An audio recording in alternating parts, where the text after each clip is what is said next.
अस्सलाम वालेकुम। Welcome to pinnacle skill and management channel. Hope Islamic videos को आप एंजॉय कर रहे होंगे।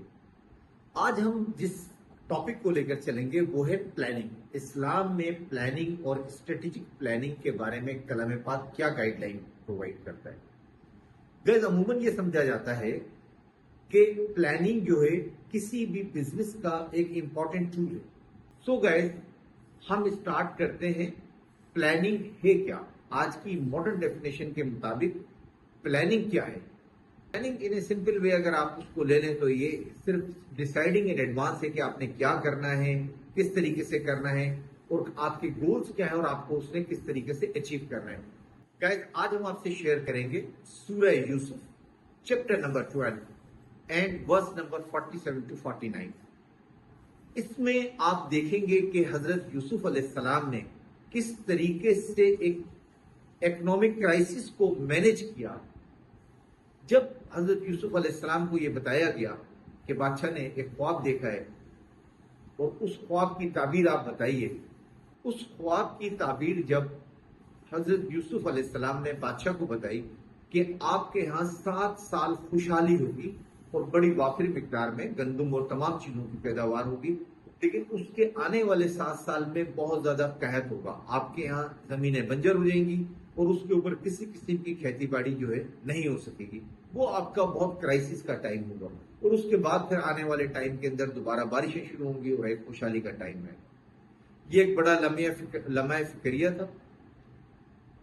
मिस्र के बादशाह ने हजरत यूसुफ अलैहिस्सलाम को इस काम की जिम्मेदारी दी कि आप बताइए इसको किस तरीके से मैनेज किया जाता है। हजरत यूसुफ अलैहिस्सलाम ने 14 इयर्स का एक कॉम्प्रिहेंसिव क्राइसिस मैनेजमेंट प्लान या फूड जो क्राइसिस वहां पर पड़ा था उसके मैनेजमेंट का प्लान जो है वो बादशाह को पेश किया और बादशाह ने उसको एक्सेप्ट करते हुए आपको ये जिम्मेदारी दी कि आप उन तमाम मामला को देखें और उस कहत से जो है उन्हें निजात दिलाए।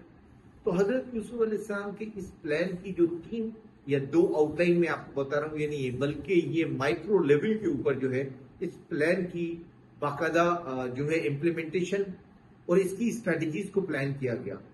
ये जो हमने आज से 15-20 साल पहले आज भी हम देखते हैं राशन कार्ड बन जाते हैं कि जनाब अच्छा जो है इस चीज की कमी हो गई है और गवर्नमेंट इसको कट प्राइस के ऊपर देगी, गरीब लोगों के लिए देगी, तो वो अपने राशन कार्ड लेके आए कि उनके पास कितने कितने जो है फैमिली मेंबर्स हैं, तो हर फैमिली मेंबर्स के हिसाब से जो है उन्हें एक क्वांटिटी जो है एलोकेट करके उतनी मिकदार में आटा, चीनी, घी, जो जिस चीज की भी क्राइसिस है उसको मैनेज किया जाएगा।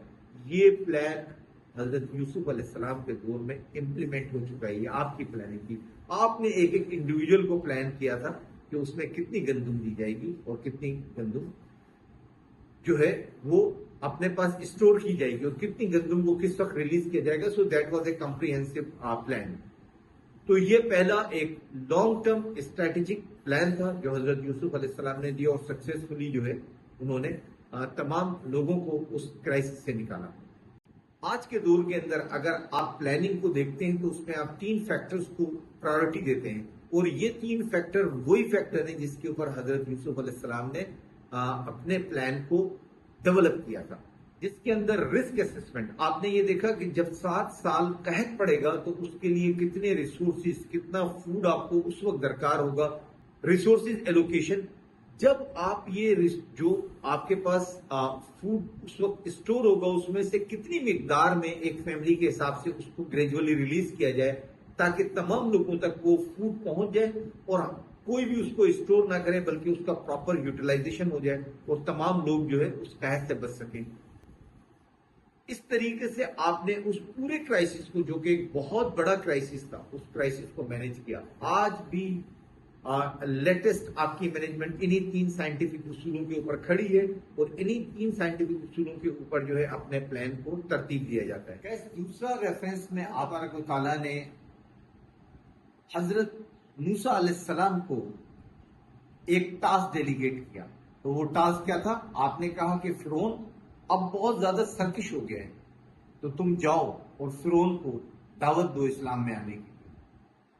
अब ये एक बहुत डिफिकल्ट टास्क था। फिरौन एक बहुत जालिम हुक्मरान था।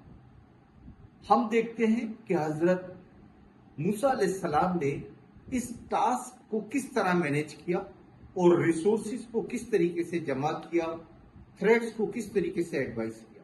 تو جب اللہ تعالیٰ نے موسیٰ کو لیڈرشپ عطا کری تو موسیٰ علیہ السلام نے اللہ تعالیٰ سے مانگا کہ اے میرے رب مجھے اعتماد دے اور مجھے کلیئرٹی دے۔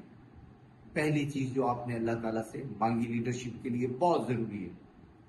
دوسری چیز اللہ تعالیٰ سے آپ نے مانگی وہ ریسورسز تاکہ آپ کو طاقت مل سکے۔ آپ نے ہارون علیہ السلام کو اپنے سپورٹر کے طور پر اللہ تعالیٰ سے مانگا تاکہ آپ ایک مضبوط ٹیم بنا سکیں، اور اس کے بعد آپ نے یہ طے کیا آپ نے فرعون کو کس طریقے سے دعوت دینی ہے۔ اس پورے پلان کو اسٹرکچرائز کیا تاکہ آپ اس کی بہتر ایگزیکیوشن کر سکیں۔ اب ہم آتے ہیں آج کے دور میں، ہم دیکھتے ہیں آج کے دور میں کیا ہوتا ہے۔ ماڈرن مینجمنٹ کہتی ہے آج کے دور میں کسی بھی پلان کو ایگزیکیوٹ کرنے سے پہلے آپ کو ڈیفائن کرنا ہوگا رول اینڈ ریسپانسبلٹیز کہ کس کا کیا رول ہوگا اور کون اور کس شخص کی کیا ذمہ داری ہوگی۔ ماڈرن مینجمنٹ کہتی ہے کہ پلان کو ایگزیکیوٹ کرنے کے لیے ایک اسٹرانگ ٹیم بنائیں تاکہ آپ بہتر طریقے سے رولز اینڈ ریسپانسبلٹیز کو ان میں ڈیوائڈ کر سکیں، تاکہ ہر انسان اپنے رول کو پراپر طریقے سے ایگزیکیوٹ کرتے ہوئے اس پلان کو کامیابی سے ہمکنار کر دے۔ ماڈرن مینجمنٹ کہتی ہے کہ آپ کی کمیونیکیشن کے اندر اور آپ کی پلان ایگزیکیوشن کے اندر کلیئرٹی ہونا چاہیے۔ یہی تینوں چیزیں حضرت موسیٰ علیہ السلام نے اللہ تعالیٰ سے مانگی۔ That is شوئنگ what a leader need, اور آج ہم اسی کو فالو کرتے ہیں۔ تو بہترین ایگزامپل ہے حضرت موسیٰ علیہ السلام کی پلاننگ کے بارے میں۔ گائز اب میں آپ کو آپ کے ساتھ شیئر کروں گا سورہ ہود چیپٹر نمبر 11 ورس نمبر 37 سے۔ جب اللہ تعالیٰ نے نوح علیہ السلام کو کشتی بنانے کے لیے کہا اور نوح علیہ السلام نے کشتی بنانا شروع کری، آپ اللہ کے دی ہوئی گائیڈ لائن کے مطابق اس کو بناتے رہے۔ آپ کو اس عمل میں بہت ساری تکلیف آئیں، کیونکہ جب لوگ وہاں سے جاتے تھے، وہاں کے سردار جاتے تھے، تو وہ دیکھتے تھے آپ کے اوپر اور طنزیہ آپ کے اوپر ہنسا کرتے تھے کہ یہ کس چیز کی تیاری کر رہا ہے۔ پہلے تو یہ صرف دعوت دیا کرتا تھا، اب یہ کچھ عجیب و غریب قسم کی حرکتیں بھی کر رہا ہے۔ لیکن حضرت نوح علیہ السلام اپنے مشن کے ساتھ کمیٹڈ رہے اور وہ فالو کرتے رہے ڈیوائن انسٹرکشنز کو۔ آپ نے آنے والے طوفان کے لیے پہلے سے ان تمام چیزوں کو مینج کر لیا جو اس چیلنج کو اوور کم کرنے کے لیے ضروری تھی۔ گائز آج بھی ماڈرن مینجمنٹ کہتی ہے کسی بھی پروجیکٹ مینجمنٹ کے لیے یہ بہت ضروری ہے کہ آپ اس کا رسک اسسمنٹ کریں اور اس کے ایگزیکیوشن پلان کو اس طریقے سے پلان کریں کہ وہ اسموتھلی جو ہے اپنے ڈیزائرڈ آبجیکٹیو اچیو کر لیں۔ یہی عمل کلام پاک میں 1400 سال پہلے اللہ تعالیٰ نے حضرت نوح علیہ السلام کی مینجمنٹ کے ذریعے ہمیں بتا دیا۔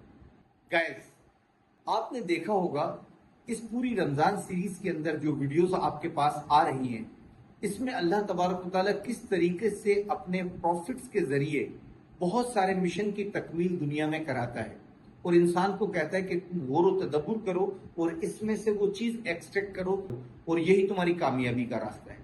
آج کی ماڈرن مینجمنٹ یقیناً انہی اصولوں کے اوپر بیس کرتی ہے جو آج سے 1400 سال پہلے کلام پاک میں بتائے گئے۔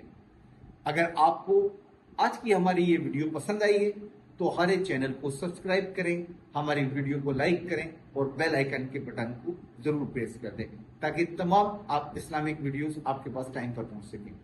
گائز ملتے ہیں اگلی ویڈیو میں ایک نئے ٹاپک کے ساتھ، اس وقت تک کے لیے اجازت دیں۔ اللہ حافظ۔